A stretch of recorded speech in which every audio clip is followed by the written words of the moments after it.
ఆ తులసి గురించి చెప్తూ ఒక మాట అంటారు.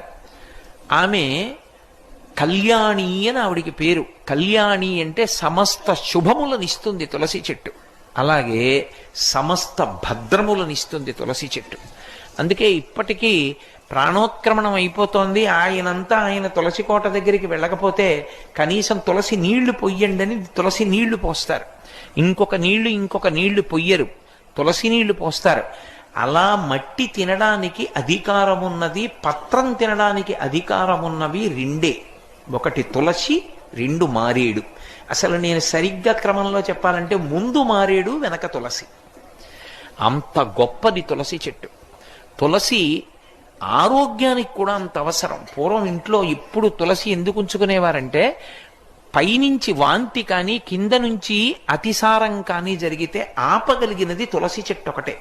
వెంటనే తులసి వేసేవారు.